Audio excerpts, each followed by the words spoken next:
anti-trafficking policy. മതവിശ്വാസത്തിനും രാഷ്ട്രീയത്തിനും വേണ്ടി അസഹിഷ്ണുക്കളാകുന്ന പൊതുസമൂഹം പക്ഷേ പെൺവാണിഭത്തോട് സഹിഷ്ണുത കാണിക്കുകയാണ്. ഇരയാണ് ഉത്തരവാദി എന്ന് കുറ്റപ്പെടുത്താൻ പോലും അവർ തയ്യാറാകുന്നു.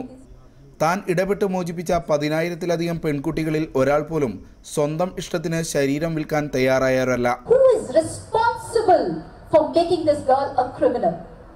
Who is responsible for making this girl a procurer and a brothel keeper?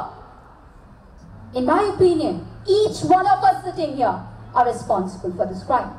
Because in our inaction, in our attitude, and in our perception, we have blocked this girl from coming back to us. Indian ambassador JS Mukul സുനിതയ്ക്ക് കൈരളി അനന്തപുരി പുരസ്കാരം സമ്മാനിച്ചു. ഭർത്താവും ചലച്ചിത്രകാരനുമായ രാജേഷ് ടച്ചറിയൂറിനൊപ്പമാണ് സുനിത മസ്കത്തിലെത്തിയത്. Doctor Galfar P Muhammad Ali, Kiran Asher, doctor Satheesh Nambiar, Bibi Jacob തുടങ്ങിയവർ പങ്കെടുത്തു. 3 ദിവസം നീളുന്ന ഇന്ത്യൻ കമ്മ്യൂണിറ്റി ഫെസ്റ്റിവലിന്റെ ഉദ്ഘാടനവും അംബാസഡർ നിർവഹിച്ചു. 12 വർഷമായി മസ്കത്തിന് നാട്ടുത്സവത്തിന്റെ ഛായ പകർന്ന് അരങ്ങേറുന്ന കേരളോത്സവമാണ് ഇക്കുറി ഇന്ത്യൻ കമ്മ്യൂണിറ്റി ഫെസ്റ്റിവലായി മാറിയത്. വോയിസ് ഓഫ് കേരള റേഡിയോ അവതാരകർ ഒരുക്കിയ റോഡ് ഷോ ഈ വർഷത്തെ പുതുമയായി.